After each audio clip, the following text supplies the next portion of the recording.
us for your glory. In every season of our lives that you would use us. Thank you and we praise you for all you've done in the Unstoppable Church, all you're going to continue to do. Bless the word that's going to be spoken that may touch our hearts. I ask all this in the wonderful name of Jesus. The Unstoppable Church says amen. Bye-bye.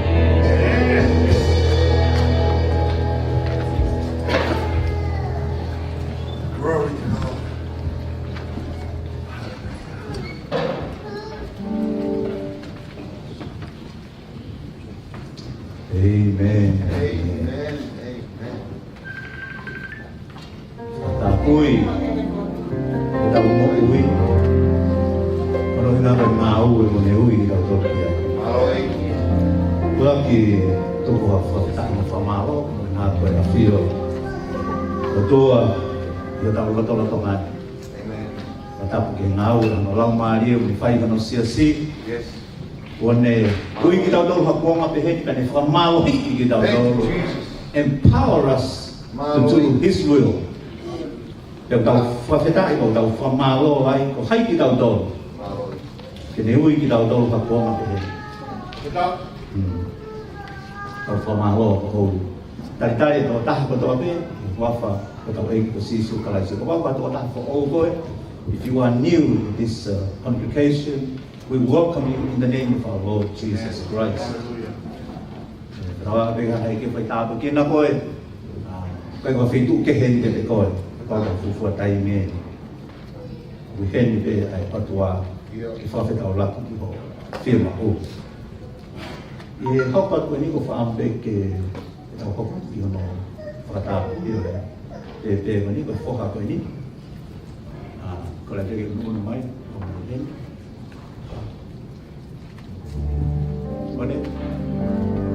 Lord, I'm out here right now.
Behold, children are heritage from the Lord. Amen. Kofuaki, ko me ofa ya otua, pe ko tufakang. Aya oku talanoa kapau ko matua ko mone da potina fatata at ko ngai ko na fo. Ko be ko eni ai me te ha tokoni di moa I he kahau pe tai mo holo before. Hange be ko tu fa holo ko ia ko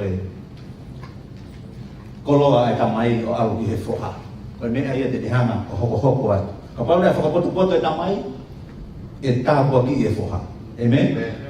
Ya behe ko tu fakanga ya ko eni. O mai ia ko no nga o ia ko no king. Fa feta. Ate hokwa to be ai.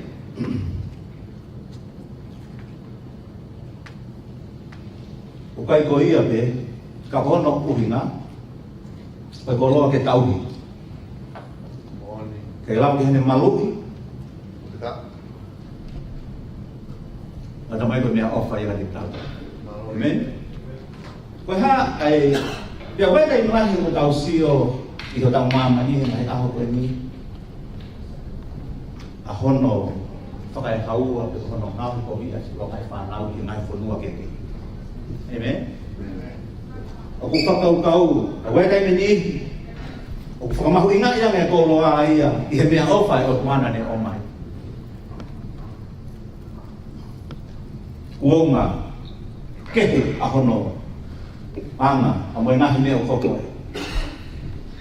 Ta u fe nai tau hanga fa mahu inga ia me ofa o toa ki tau tolu ko tamai no mai fai.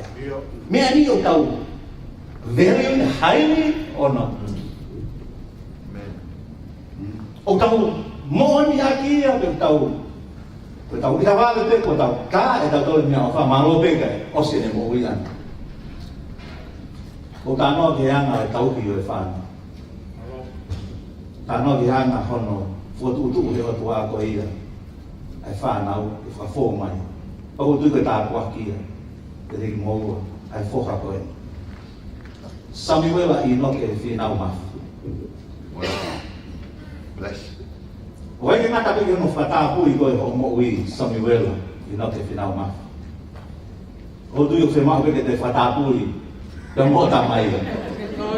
Mo fa e. Ya ko ni. Hallelujah.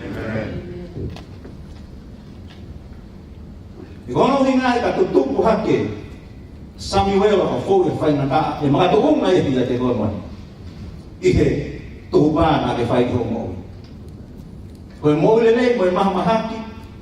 Ko ne ako le ko kai ke wa wa ko ne ako e mga tuong na me te ko ko ya tamai. Ko tu fakana ya ne wa tu. Ke te mo wa ke mo hanga tau. Pe au ia e fo ma ke tau ki ka ai te fakata to e fina ngalo e otua. I kai hange ko na fa na o ke. Amen. O ka no a eni ke tamai mo fa e o na ma o e ki si su kala. Amen. Pe ke totom ke tau yo me tau ki na to o pe ke na mo ki e. Totom ke ma ke tau hanga na to tau ki tau fa na o. E kolo hinga ke ta fa ma hinga ki e o fo ko mai te e ki ma ki tau to. O di mo wa ia mo ai pala ki poe, o mo ai fa hino hino, o de tutu ku hake me no to pe si o ai. E ha ko pe pe nei o mo.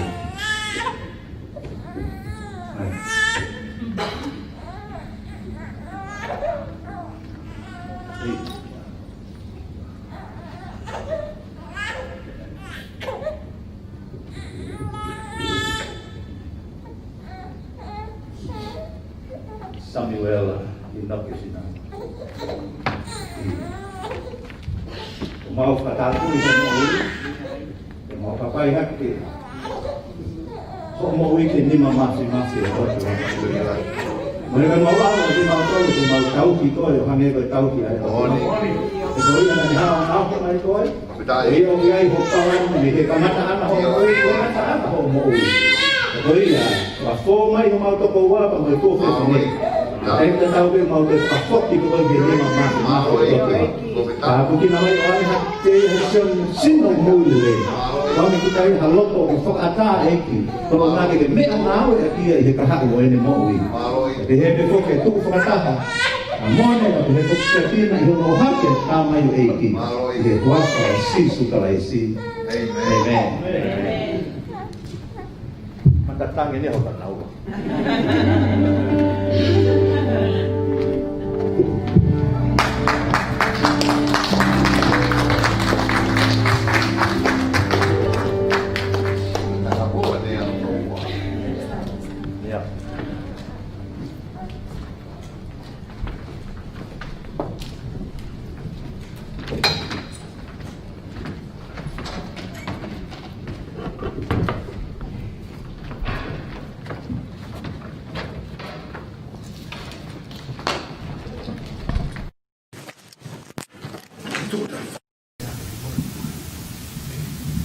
Kore peke u ngā ue ati pe taritari nei whai kau. Ko hui kui lahi kure soni, ko kore atu, tau sio rewa ke tau wholofola. Tohi a whakamau, wahe taha ono.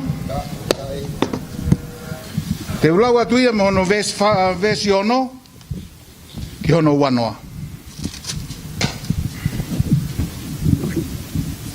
Kita ai garo.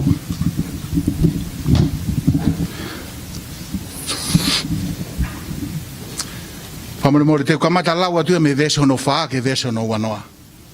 Amen. Ko mutol ko to ta fa papalangi mui pe. Kau lawa te tau resoni ne nga lolo ka fanong le rei. Ko tau malanga ka to pe Tohi a whakamau wa he taha o no vesfa. Ai au pehe hono wharea. Pea hiria pea nai pehe nai ofa ia ki he whewhine i he tere ao sore ki ai a nai hingoa kotirila. Pea nai hau eiki o kau Filistia kia te ia o nau pehe kia te ia. Ke whakakore kia te ia pea wakai pe o kutu i he ha ene malohi lahi. Pea koe ha ai mea koia te maulawe iai, te maulawa iai ia. Koe ha ai mea koia te maulawa iai ia. Koe hui ke mauha ia, pea whakawai vai ia.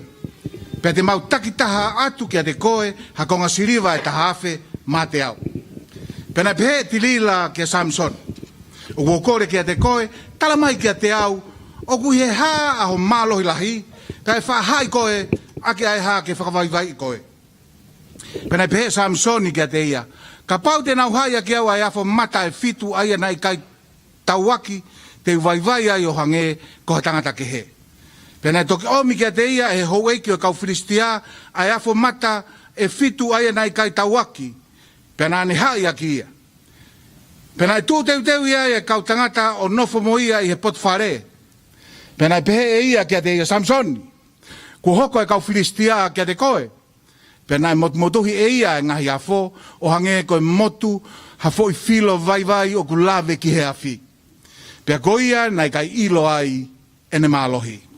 Pena pehe tilila kia Samson, ma kai ko ke manuki kia te au o le aloi kia te au.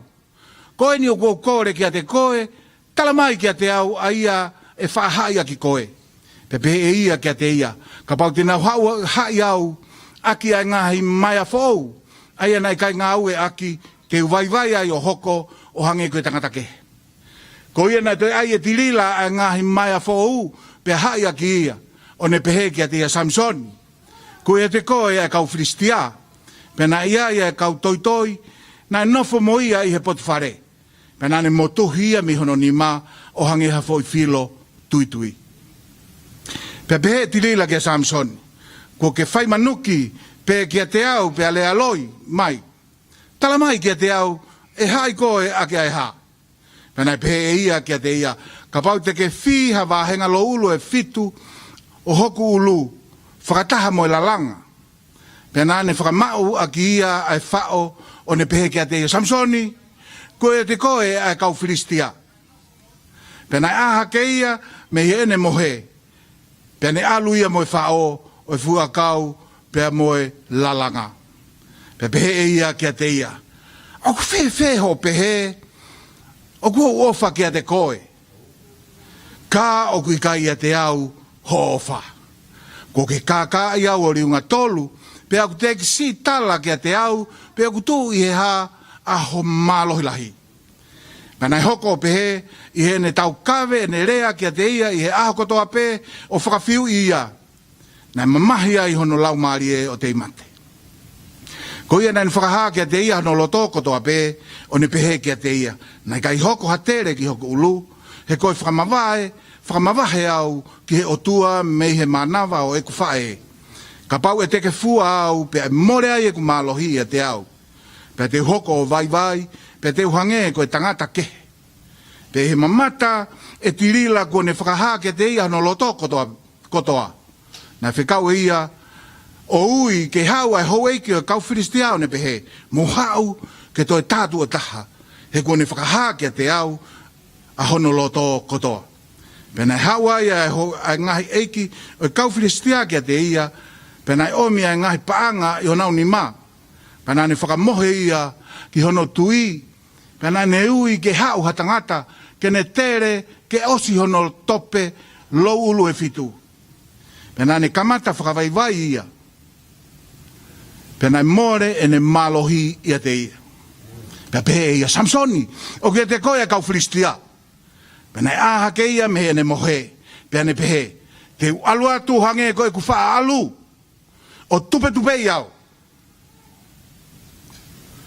Pena i kai mahalo e ia ko alua Sihova ia te ia. Vesi wanoa. Pena i kai mahalo e ia ko alua Sihova ia te ia. Pata mai, whawheta i ho maulau maari e kia re koe. ko uhi ko ho folofola ko maoni oni pe ko whakamanawa ke hoko ko ako naki kia te mautolu ko whakaton tonu ko uhi ko maoni oni ke pehe e mau haloto whakawaivai ke ua ngata he mau whanongo ki ho folofola ka ke mau tānaki a ko mau loto pe mau ngawei e folofola ko ia ko uhi ke mau hoko ko kakai o ku ngaue pe whai o whakatatau pe moho folofola pe moho finangalo ke whakatou katea tūtui pe mo tānaki he pia fini pe ke mau pe langlangi he huafa o sisu kalaisko alo ka ko mau whakamoui amen ko tui ko tahe talanoa ko ni o Samsoni I believe that this story about Samson ha talanoa ko mo whanongo ai talu ho mo haukelo is a story that you've heard since you've begun coming to church. pe ko loto ke ngaue ke rea na ngaue ke tilila ka Samsoni We're just going to talk about the words that Delilah used. For Samsoni o kui Samson. whē ho malohi How she asked him, Samson, where does your strength come from? o kui whē ho malohi Unstoppable church, where is o your ku strength whau mei from? whē ho malohi How does your strength come? o ku hau mei whē Where does ho it malohi. come from? What is the source? Ka ke tau lava o identify ho tau malohi That we are able to identify our source of power, o our ko strength. tui e mahino ange ho tau malohi o ka pau te tau identify ho tau vaivai I believe we will understand our strength once we understand our weaknesses. amen ko hae mea ne hanga whakavaivai e karistiane What is it that, what is a Christian's weakness? ko hae mea ko ne hanga whakavaivai ai kakai e otua What are the weaknesses for the people of God? ti sema tau gosi ko lava e tau e tolu taha ai hip replacement na e whai he kau toko tāku vai December last year is when the doctors performed a hip replacement on me after 31 years. Pea ko hui nei tuo fitu e nei homu ki tua mono. Teke ki loto, homu ki tua, teke ki loto. Because for 7 years it was becoming loose, and then they had to screw it back on. Whakau rewa kau toke tāke whetongi au ka mea who. And the doctors thought to themselves that they should replace. Tā whānai aho tāpe. The surgery only took 1 day Mei whakafua ke hou e walu. for about 8 hours. Ko e kua hake pea koe aho e taha ta mena toke tuki o lunga. Kamata alu rewa. Once I had awakened from the surgery, they told me to arise and to go. Ko tā. Eke ula walu. And I told the doctors I can't go. Ta mena tō. Ka kai ke tuki o lunga heke te ka tāko muapi. The doctor said if I do not arise and walk, they said I cannot go back home. Mei aho ko ia hono hoko mo kamata ke unga au e mo physiotherapy. From the next day, I began physiotherapy. Pea teo ki testify atu pe, o kai ke he hange ne ene kita. And I It's can not tell funny. you, it's not so. Ko ia pe ono hoko, ko toke o supeta wha.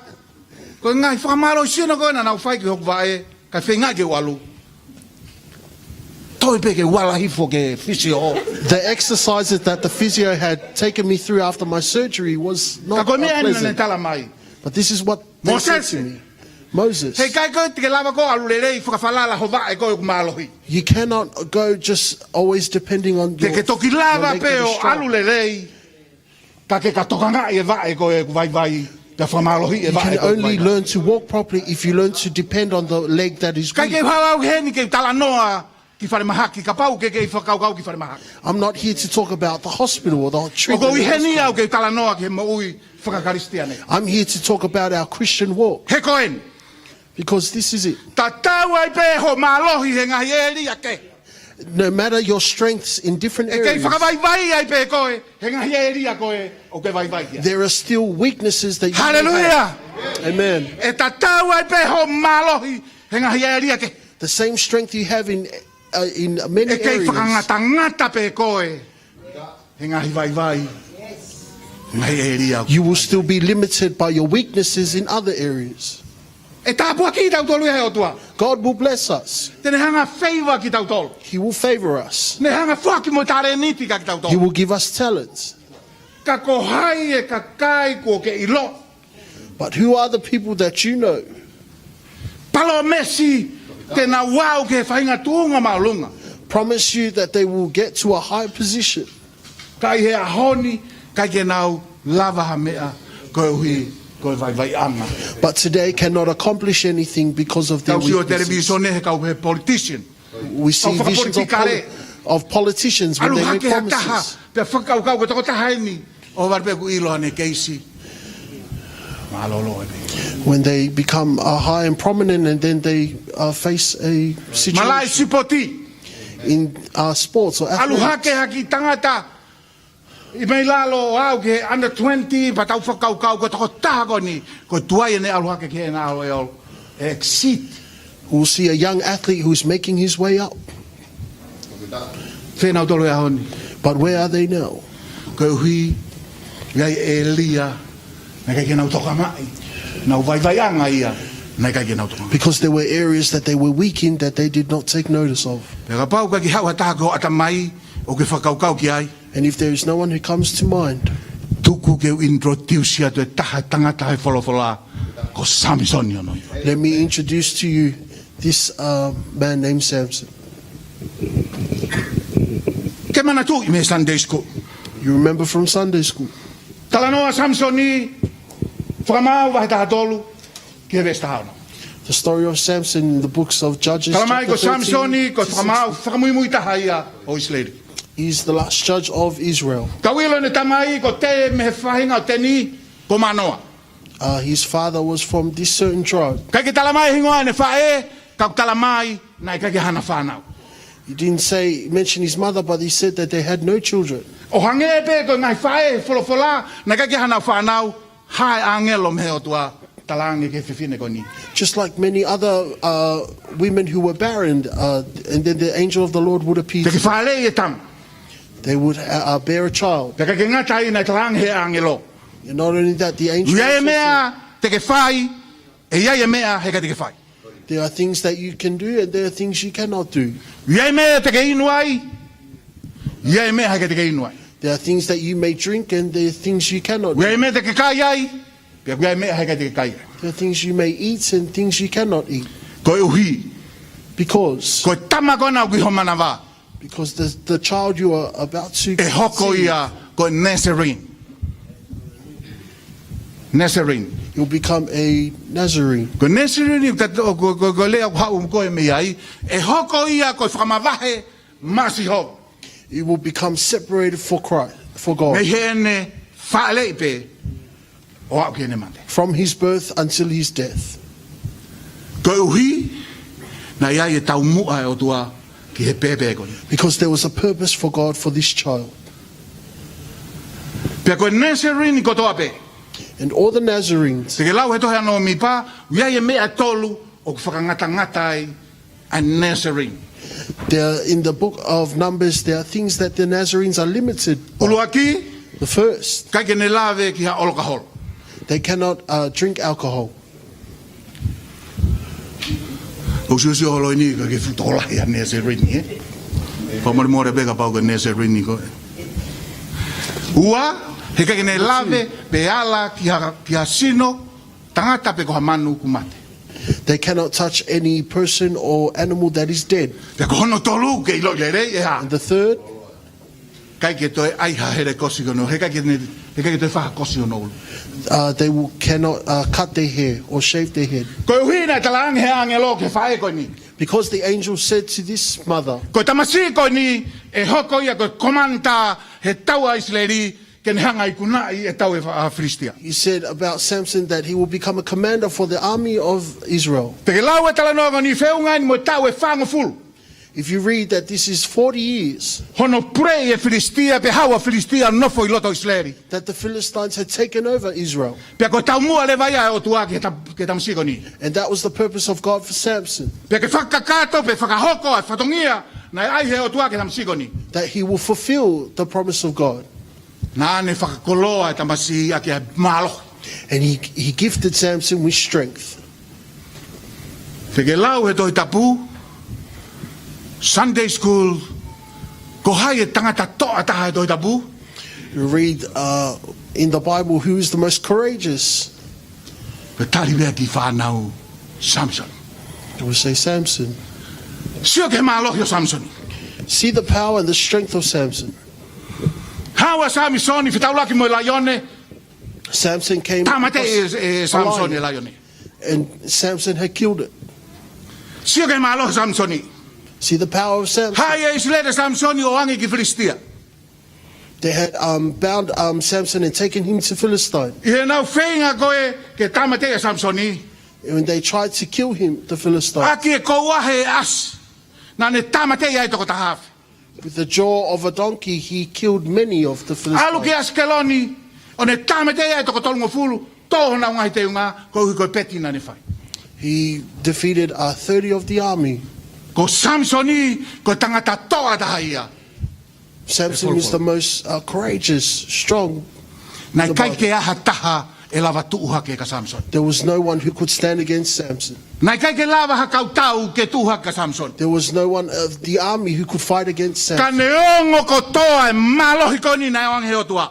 But even though through all the strength that God had given him, Nai kai ke a ua Samsoni ki he taumua na taumua ke he otua ke Samson. he had not yet fully fulfilled what God had promised, purposed. Ko hui ko ngahi vai vai anga. Because tau of his ilo i le weaknesses. lei he ne relationship ko ia pe mo e taha ngahi fe fine masila folofola.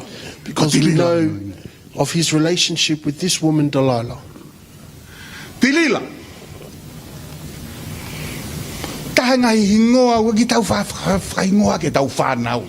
Tilila begoi. Sisperi. It is a name, Delilah is a name we don't often name our children after Delilah. Ka ke mo i lo ia tilila.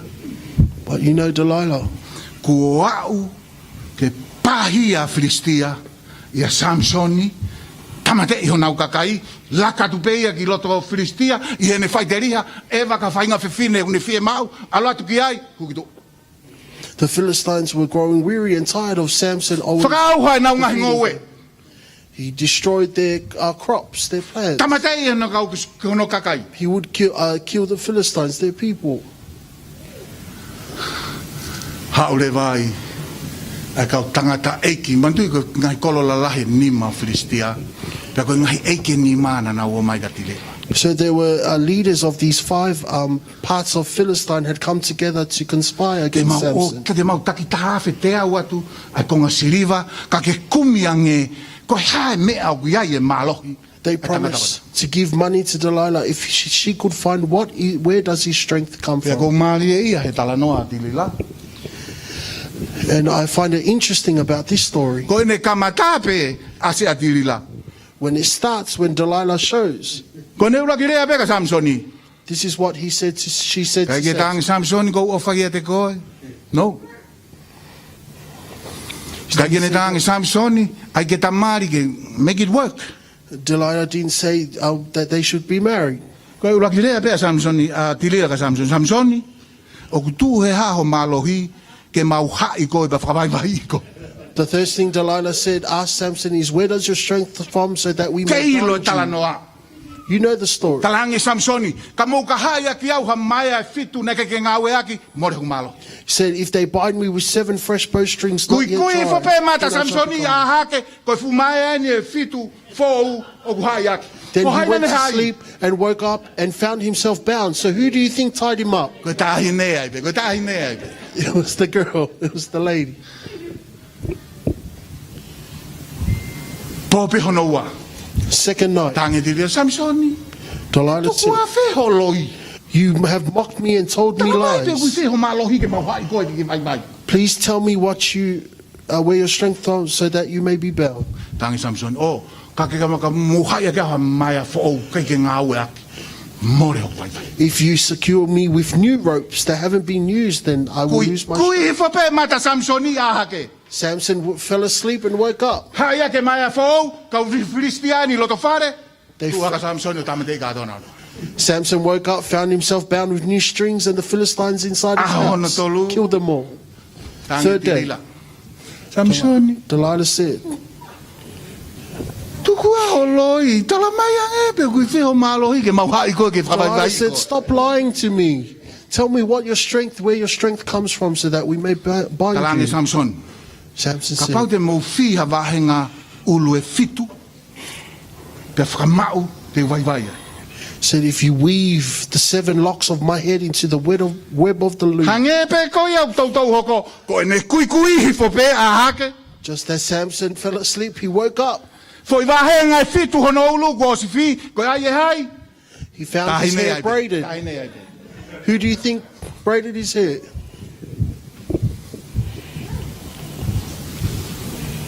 Fai tala mai he tau tala noa bea fo ia Samsoni. Tange tira Samsoni. Do you love me? Said, You don't love me. Tala mai li deva. Pea moene whakahela ki a ia ke aho ki e aho. He said that Delilah had pestered Tala le vai him every Samsoni. day. Hono mālohi ka tirila. And so Samson had finally told him Mo the whakatoka ngai secret a of mea. his strength. He wa inga ki anga hala. You see how sin works. Kamata mai e fitu. It becomes 7 strings. Hoko pe wa inga ki anga hala mai e fōweta. And then when you play with sin becomes a new. Hoko pe fie wa henga lo ulu e fitu. And Aluange sin pe comes in, taimi ne wa inga ki braids anga your hala. hair. Mo ne ofi. Ke whakaha hono mālohi. Once we play with sin, it becomes closer. Ko le sonia ki Open up Unstoppable ourselves to it. Church. Don't play with sin. Sin will kill you. Ko e aluange pe lo loho wa inga ki anga hala. The more- Mo e the hao. longer you play Ai aho ke osi ai. There will come a time that you will be finished. Whaweta ki eki, tau ilo tala noa, tala, hau kau Filistia puke a Samsoni, We know the story that once he told his secret, the Philistines had come upon him. ka ki mua ai talange tiri, vesi ua noa. In verse 20, he says, Ko e lea ni koe a Samsoni, tangi tiri la, mo mai whaka osi.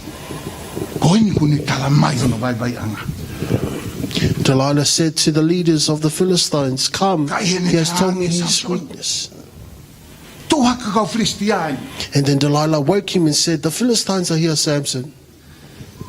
tala mai, whanongo ki rea. Pea na e kai, mahalo ia, ko alua si hova, ia te ia. In verse 20, he says, but he did not know that the Lord had departed Pena from kai him. mahalo ia kua alua si hova mea te ia. But he did not know that the Lord had Ko departed ne from him. ko ku hoko ki he vainga ki e angala. Because that's what happens when we play with sin. E au pe ki he aho. It will come a time Ku ke kui hifo pa ke ahak. you will close your eyes and wake up. Alua si hova ia. The Lord has departed. Mawahea si hova ia. The Lord has departed from you. Ko ilo pe mo whaamu mai. Oh, ka whewhe tala mai. Ko utua kua lofa. Ko utua whonu mesi. I know No. that we complain or we claim that God is who is loving and merciful. Taimi nai talanga tai. A saula nai pani he o tua. Tō si hova no lau maria ni ai. When Saul had been disobedient to God, he took his presence away from him. Whaianga hala Israeli. When Israel had disobeyed God, Ke ilo tai me ka whakamau. Situ a si hova mi ai. we know that during the time of judgment that God had turned his face away from Israel. Kai ngā lotu. Na Church. kutau lotu pe, tau ke ta. We have prayed and come together from year to year, Kau kai ke ia si hova. Kau kai ke ia tau tolo si hova, pe tau ilo monia si hova. but yet God is not with us. Whawheta ke ki, Amen. koe hanga he vesi koe ni o whakamanatu mai. And this verse reminds us E kai ke tau hoko wa inga ki peang hala, kai ke alo ofa vesi o. we cannot just play with sin and yet expect God to continue loving E us. kai ke tau ke whaianga hala pe, ka tau expeke ne mea si, ke hoko pe. We cannot continue to play with sin and yet expect His mercy to be He still kai be ke with tau us. whaianga hala pe a piusi ne grace. We cannot play with sin and yet abuse His grace. Hallelujah. Amen. He kai ke tau ke wa inga ki peang hala, pa tau o mai peke lotu. It's not that we can play with sin and yet still come and gather here at church. Whatonga e tau o tua, wa o peke taimi, There will be a time without God. ke whaianga hala pe koe, pe tu e o tua ia hen. Tukuange pe koe ia. That's when the God Plama pahe uraki. departs. In Romans it says, Tuange be ko ye kia. Ka koen. Kai ko uhinga ia mavahe si hova me ya koe. but that is not the reason why God will depart from you. Ko koe. It is you Ku ke mavahe ko ia me si. who will depart from God. Whawheta ki eki.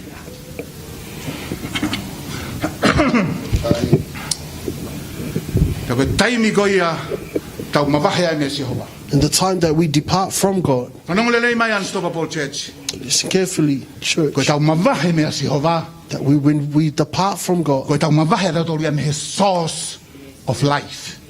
that is when we depart from the source of life. Whawheta ki eki. Koe tau mavahe me si hova. Koe tau mavahe ia me he tupuanga koe mo ui. We depart from the source of life. Ko loto ke talato e whakatata ko ni.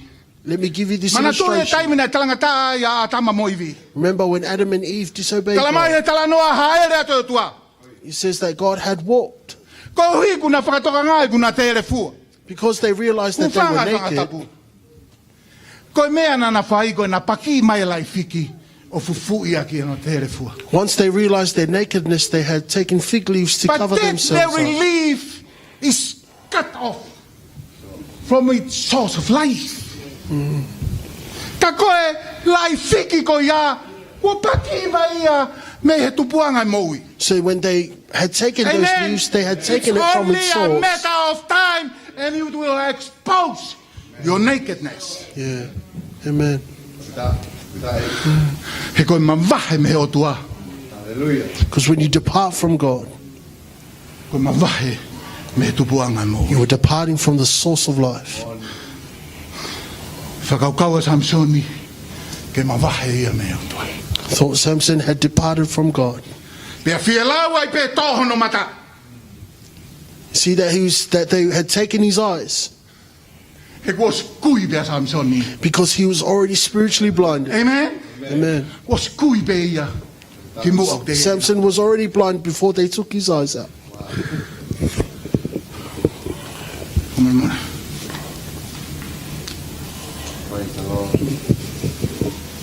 Amen. Sai, koe whakaukau e ni ko loto. Ke tau whamamafa ke ai. So this is the thought I want to bring to our Koe whihui koe attention. ni. It's a question. Koe ha ai tupunga na e vai vai pe ia Samsoni. Where is the source of this weakness for Samson? Koe ha mena ke kene ilo ai. Futau e wanoa lo ulu hono ulu. How come he didn't know that 20 years with his hair on his head Kai tūhake ke alo tau. and that he Hiri would ko ia nai stand? mohe i fōku loloa. Aha ke kulu poko. Kai ke whie tūpe ke alo tau. How could he, why didn't he know that he went to sleep with a full head of hair and woke up with no Kene hair? ilo ai. How come he did not know? Amen?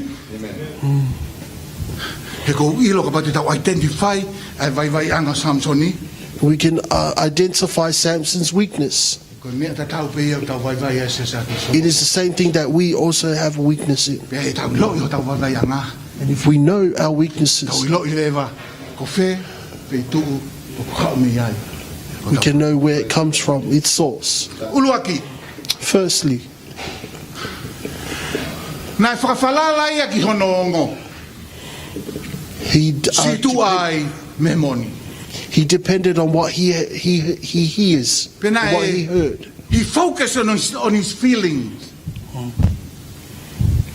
And not the facts.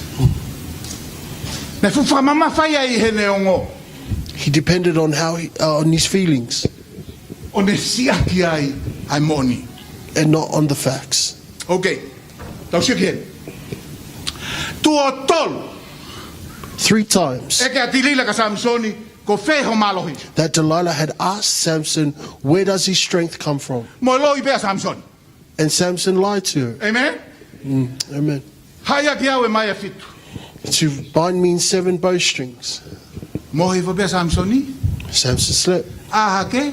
Ko haya ki ene mai a fitu. Ko e whahai e hai. He woke up, Tilila. found himself bound. Tilila. It was Delilah. Amadei e Samsoni. A kau sotia na o mai ke whare o taritari. Poho no ua. Second night, Kui fo pea Samsoni. Samson had gone to sleep Ko hina ne tarange te vai vai o ka haya ke ha mai a fo. Because he said that his weakness is if he was bound with 7 Ko new ne aha strings. ke pe ko mai a fo o ni ukaya ka tili. He awoke and found himself bound with new strings. E tilila. Who did it? It was Delilah. Tolu talange ka pau te ke fi havahenga ulu e fitu hoku ulu ke vai vai. Thirdly, he said, if you weave my hair into 7 locks. Ko ne kui fo pe ko Samsoni. When Samson fell asleep, Aha ke ono fi a tilila e fitu. Ko ku feinga ke talatu ne o si ilo pe Samsoni ko fine motuani ka to tongi fa falala kia. so Samson already knew that this is a lady he should not trust. Amen. Amen. Ko ne lo yai. That's why he lied to her. Na ne ilo pe ia me kamata. Fine monan, she's no good. He knew from the beginning. No good. Ka ki sio ki hen. Furi hire vai tilila ia. I question. Delilah had. You don't love me. He make him in touch with his feelings. And he forget the fact this woman is no good. Amen. Amen. Ko hui furi hire tilila ia. Oh, if you love me, ne hangalewa ai a Samisoni ke falala ia ki honongo pe ne I e ngalo le vai ai mooni ko fine motuani ko ki toton ke fa falala. Delilah caused Samson to trust his feelings and forget the truth about her.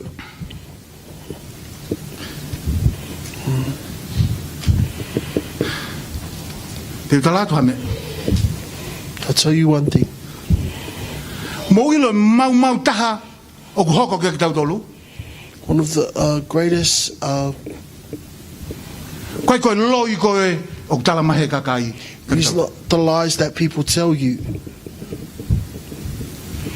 O ko mau lahi taha e hoko ke tau mo ui ko loi ko tala mahe kakai ka That is not the greatest damage that can be caused to us from the lies that people tell us.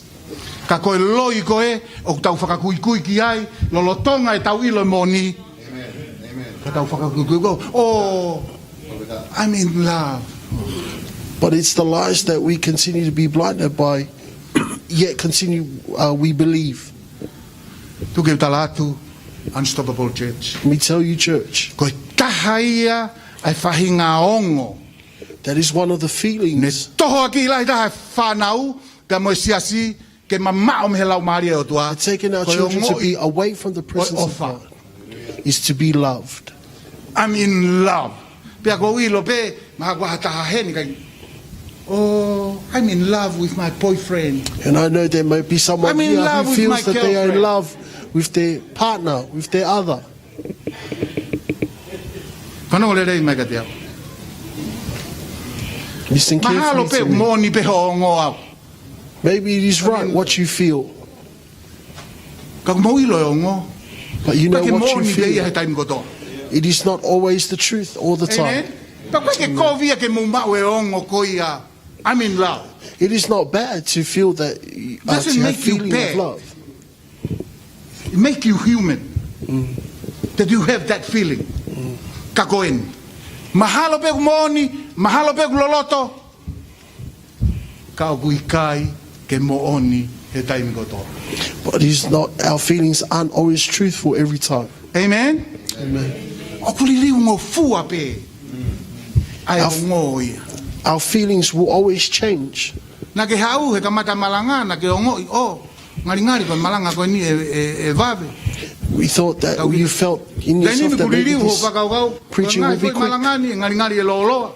O slili tu fi hape o feeling ia ko. Now the feelings have changed.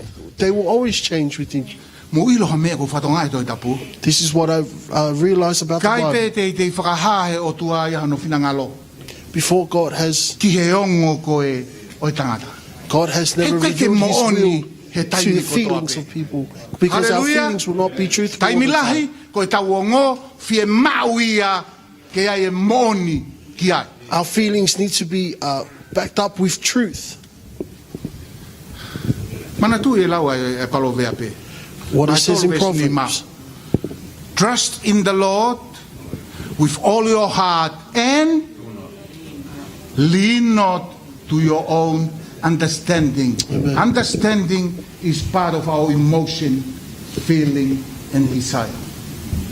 We can't lean to our own understanding. Eka ki tau falala he tau ongo. Amen?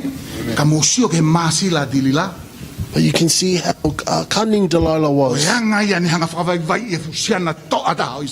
was how she used this You weakness don't against love Samson me. to say, If you love me. Tapunia telling a guy 15. Try tangata. Koine kamata pe ho hoa se tesi aki se tesi koni. if your spouse was to If you begin a love me, sentence like this, This. hold your wallet because you will lose much money. Kakoen. Alua tu pe taimi. Ai mooni. As time goes, let the truth collect with your feelings. Do not forget the truth based on your feelings, because your feelings are right, but they are not always truthful. Maybe you have feelings of being alone. You know, the truth is, the Bible says, never leave you. God will never leave you nor forsake you. Amen. Add some truth to our feelings.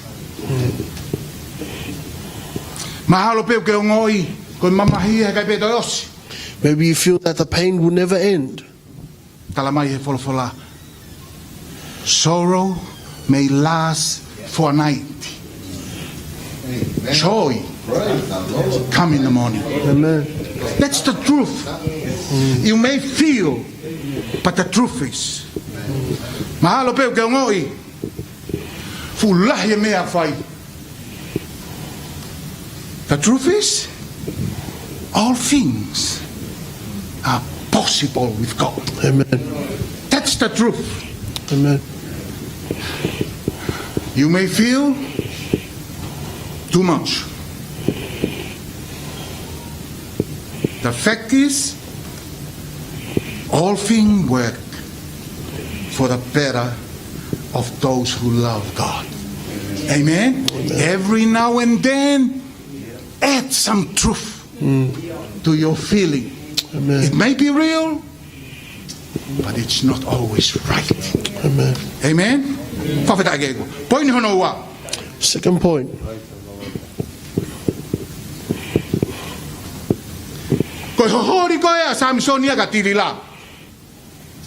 The urge that Samson had for Delilah.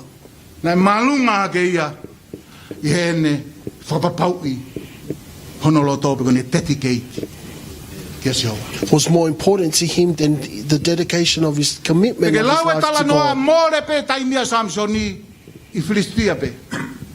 Samson could have been defeated in Philistines. More pe hono taimi he kumia tirila. Chasing tirila. But he wasted time on chasing after Delilah. Me whakaulfluaki e Samsoni a tirila. Ihene dedicate ko ke otua. His urges, his chasing after Delilah was more important Pe of hono toi whakalea taha koe palopalema o Samsoni. because what Samson Is idolatry. it is a form of idolatry. Idoli. Amen? Amen. O kai koe tahui idoli pe ho punou ke o tua maka mo o tua akau. Idolatry is not just in the form of bowing down Koe to momeni gods who ti are- pe ko ke ai hataha ke ofai o laka ke o tua. Koe once tahui idoli ko. once you place someone who you love dearly above God, then you are committing Koe momeni ti idolatry. pe ho whakamua mea he o tua. If you put anything that is above God, Koe tangata pe ko whiwhine tahui idoli ko. you are committing idolatry. Whawheta ke ki. Amen. Pea koe. E lava pe ho hoa. It is possible for your spouse to place you Ke ofa nge koe ho hoa. O laka ke ho ofa ke o tua.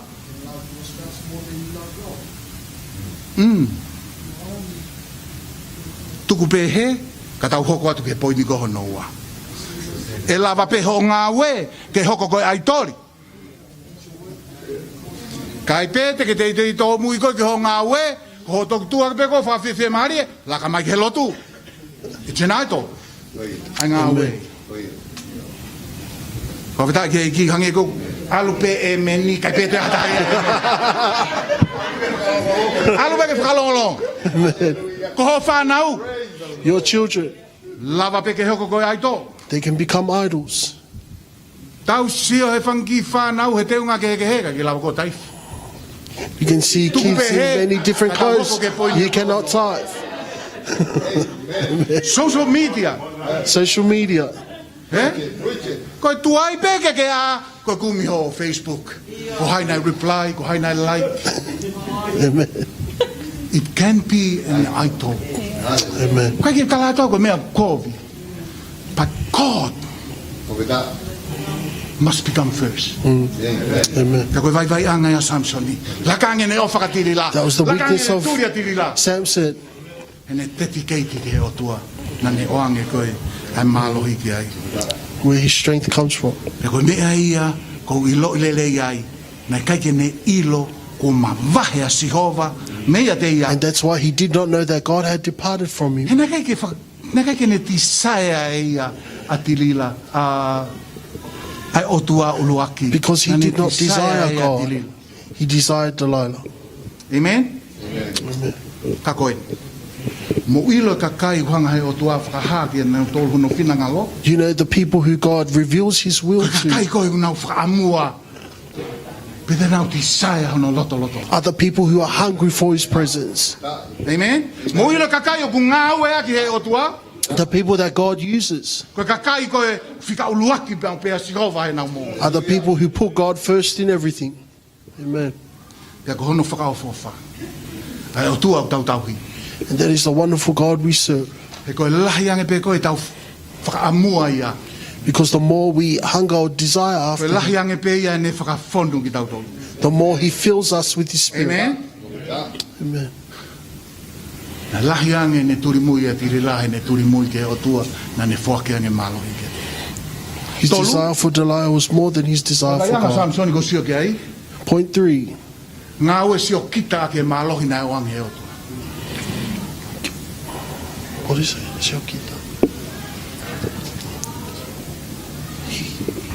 Hono toi whakarea taha, Samson fight his own battle. Amen? Amen. Mana tui ai tamata e tau tala noa. Remember the beginning of our Mo story. mea na talangi he ange log he ne whae. What angel had told Samson's mother. E hoko ia koe komanta ai tau a Israeli ke i kuna ia Philistine. That your child will become a commander in the fight against the Te ko mea Philistines. na e wange ai malohi ki ai. And that's why he Ke was hoko given koe the taki strength. tau i Israeli That he will become ke a i kuna ia commander. Philistia. They can have victory, gain victory over Philistine. Taimi ko toa pe tau sio ka Samsoni ne ngā ue a ke malohi koe ai. Every time we see Samson use his strength, Ulo aki pe ki he revenge. first thing is for revenge. Koe hui koe peti nā ne whai ka mono mo kau tangata. Because he would take bets with the other soldiers. Or Ne alu ki Askeloni pia ne tamate ia e toko tolu noa koe hui koe peti. Koe mea pia ne ngā. Hoko mai malohi o tua ki a Samsoni pia ne tamate e toko tolu noa.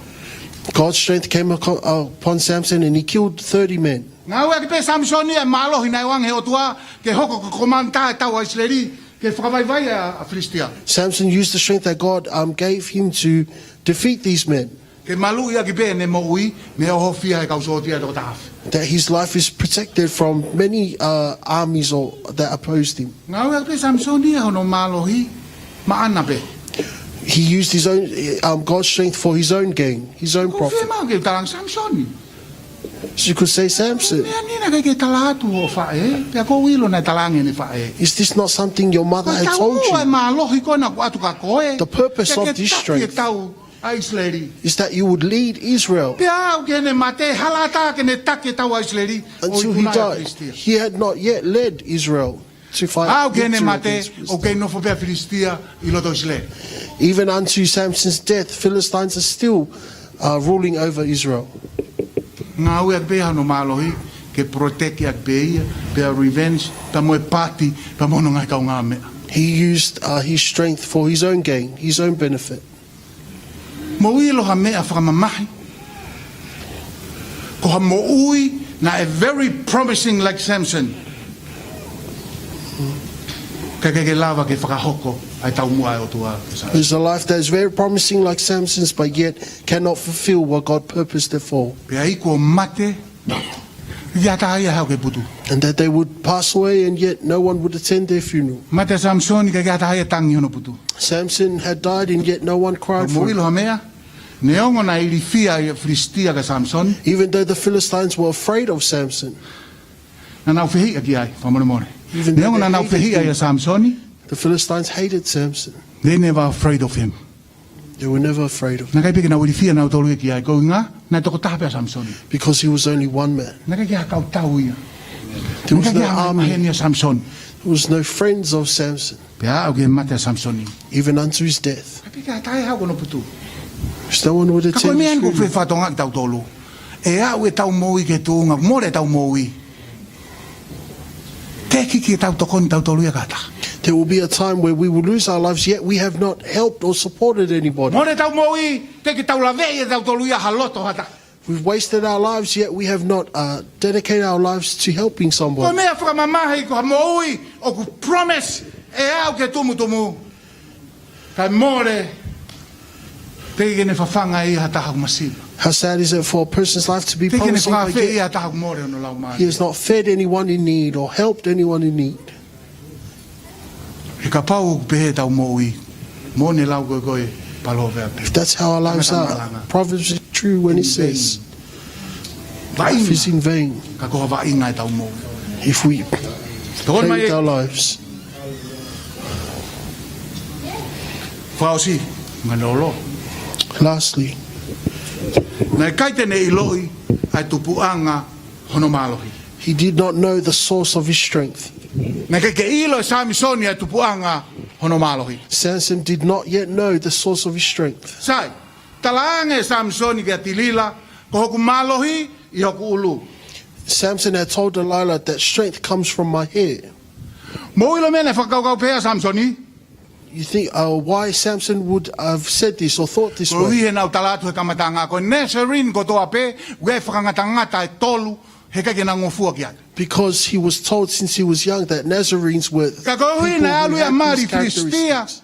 ko implication na nau katoanga he wike taha, ke ilo he talanoa ka sisu e vahe ua peocione. O When ke it kia talks to mari Jesus in taiaha. John chapter 2, The implication, he drink wine already. there is no Ka, wedding without nakake mo wine. ono malo hiya on. Amen. So they thought that Samson had drunk wine, but yet he still had his strength. Talamaina ni tamatei e lion. They said that he had killed a lion. Foki atu ia, i ene alu ki Filistia, ua e hone, he ngutu e lion e, pia ne toia. Ne mau e ma restriction ono ua. There was honey inside the lion. Ka, nakake mo ono malo hiya. He took of it, Amen. but yet he did not lose his Sai. strength. Talaanga ia ka tirila, kono so, by process of elimination, ko o se ua, toi pe taha, whakaukaua Samsoni kono malo hi, o ku hao me ono lo. So Samson had thought to himself that yes, his strength comes from his hair. Sai, ka pau ke a, te ke whehui mai. If you're still awake, you would question, Ka koe mena more ano malohi, e ne talanga tirila, ko malohi a gulu. so why would he lose his strength if he told Delilah the truth, that his strength comes from his hair? Ko e uhi, he ko e ne whakakau ia, ko hono malohi, o ku ihono lo ulu, he ko ne osi mau i e ala ki sino mate, ka ke more malohi.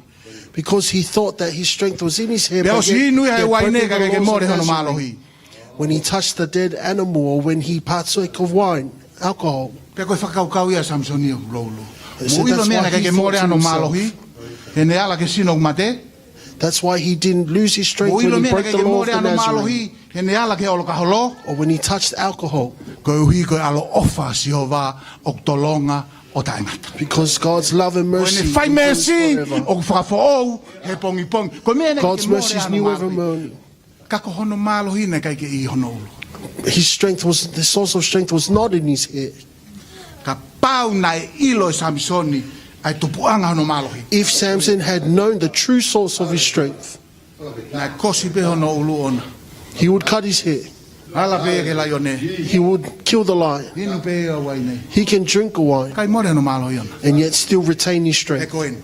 Because Tu o tolu pe ono ngau e ke Samson ya malo ina ange o tua. 3 times. Takitau Israeli ke ikuna ia Filistia. 3 times he used his strength Uluaki pe ko ni hau ke laione. when he faced the lion. Pe ki mua ke malo hi feunga Samson ke ne ramde laione. And before he, Vesi o lunga tala mai. Pe na hoko malo hi mai e malo hi o Jehova. and he says that God's power Pe and na strength hoko came malo hi upon mai e Samson, lau mari e o Jehova ke Samson. and that the Spirit of God was upon Samson Ki mua ke ne tamatei e toko tahafe. before he killed the 1,000. Ki mua ke malo hi feunga. Vesi o lunga tala mai. In the verses Pe na e above it hoko says, malo hi mai ai lau mari e o tua ke Samson. the power of God's Spirit was upon Samson. Ko malo hi nganga ia Samson. That is the source of Samson's strength. Neka ki hau me o no ulu. It didn't come from his hair. Na hau ia me lau mari o Jehova. It came from the presence Ka of God. koe ni Unstoppable Church. Koe malohi ko ia na e hau pe mo alu ia Samsoni. The power and strength that came and left Samson. Kanda ke whanongo le rei ke malanga moni e wiku osi. If you heard properly, Elder Moni's Sai ke preaching walo. last week. He ka hoko mai e whakawhie maari e. So it was good when Jesus said it's good for me to go, so that the Holy Spirit comes. Ai mea kotoa na iako e sisu. He will come and teach, Pe tene tū ta whaaki e ki mautolu e taim kotoa pe. and he will stand by your side through everything. Pe tene ako ki mautolu, pe tene tataki ki mautolu. And he will teach you and he will lead you. Koe mea koe ne tangi sisu. Ie That's what aho Jesus said. Pentekosi. In Koe the day of malohi ko ia Pentecost. na e hau ki a Samsoni pe alu. The same Hau ki a power, Samsoni pe alu. spirit that came to Samson and Tala mai e left. fua ka fōu. The New Testament He says, sio e kau palo fita. Tau tau whiro ka sio e. the prophet saw, like Prophet Te Joel, hua i hoku lau mani. I will pour out my spirit E au whakausi. in the last Koe mea days. ko ke whanongo ai mei muani ko tu e kau whewhine, ko tu e kau tangata. Koe ni e au whakausi. That's why many people stand from me and claim E that ko these are whakai the e meni last ki ai e days. koe lea e sio e ri. And I E au stand with whakausi. Prophet Tau ai ka Joel. tau tolo e ngai au whakausi. The last days, we are now living in the last days. Ka koe lau mari e koe e nai hau ka Samson pe alu. The power, the Spirit of God that came Ka wau to au afe Samson. kua hiri, nai hua ia i mamani. For the past 1,000 years, it was Nai kai ke toi alu e Holy ka Spirit wheto. was poured against the world. It did not depart. Nā ku whehu i ka ki mautolo. So here's my question to you, Fair. church. Te tu o ku hau mea malo. Where is the source of your strength? O ku hau ko tau malo hi. Me he lau mali e. O e otua. Our strength comes by the Spirit of God. Ko whaamuange mai na ilo Samson. If only Samson knew Ka that ne kai ke ria ki he otua Samson. God would never leave him or depart him. Ta ulahi mea Samson. Many years from Samson, Hai angelo Nazareti. angel came to Nazareth, Talange ki he kaunanga ko mere ne kai ke ane whanau. told Mary, Te ke whaere i e tam. you will have a child. Pe koe Nazarene. He's the Nazarene. Whamawahe ia he tene ave o fua ai angahala. He will be set Mama apart Manipatori. to carry the sins of the world. Samsoni tala mai kono mate anga ko pou e ua. Samson said that 2 Ma whaua i pillars, ono nima, pe ne tok whakatonga he whakausinga ne mo ui, pe tala mai, pe a lotu ia ke o tua, toi whakamalohi, whakausiau. at the end of his life, he prayed one Sauni. last prayer to God to give him strength. Taulahi mei ai, Many hoko i ka revare. In A Calvary, Nazarene ia taha whamanatu mai Samson. another Nazarene, just as Samson, Ma whahono nima he he kolosi. stretched his hands on the cross. Whakamone more ia ngahala e toko taha kotoa pe. Forgive the sins of all. Ha mea tau kei nofo ai mo tau ngahala. Why do we still stay in E our hiri ko sin ia ko malo he o tua ko si wai. when the power of God has already Ko been poured totongi tau out? ngahala na e o si whai ka revare. God- Christ has paid our debt. Unstoppable Church. Tu ke wheu whakausi atu. Let me ask you last Ke question. ilo ko hai ahoni. Do you know today O ku hau me wheho maloi. where your strength comes from? O te ke whalala ki ho a kolerei. Do not rely upon your Neo mo ia education, ako ke au ke tūnga lahi tau. even though you have studied to O reach te ke out. whalala ki ho ngā welerei. Do not rely upon your good O works. te ke whalala ke mea o ke mau. Do not rely upon what you Tātua have. ka pe coronavirus. When the coronavirus had come, Disable a mamani ko to. everybody was Do not rely upon anything. We do not find our strength in what we have. We do not find strength in our education. Our source of strength comes from the Spirit of God.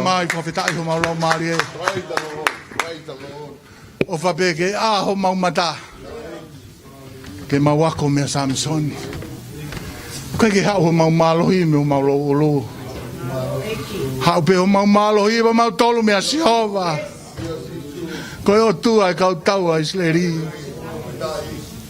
Whapoto i ho mauloto. Ke mau iloi.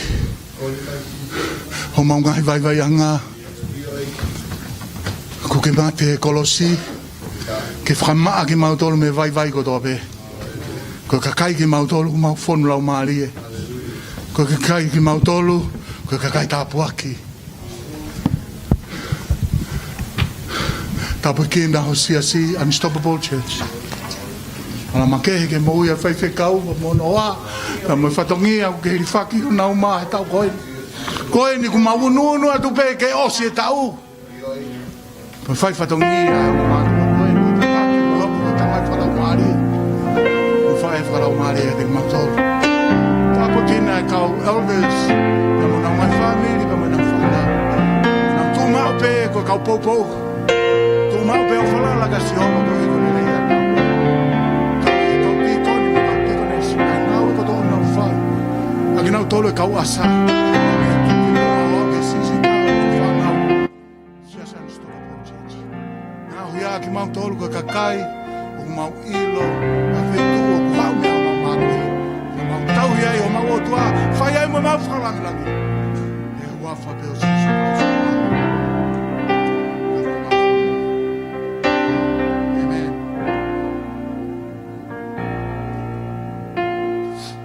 Pek motor la ve mai e mitia ke ka hoka dai pe malanga sapate Unstoppable me feito tata o fat ke to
Kufia siyo ahoku malohianga.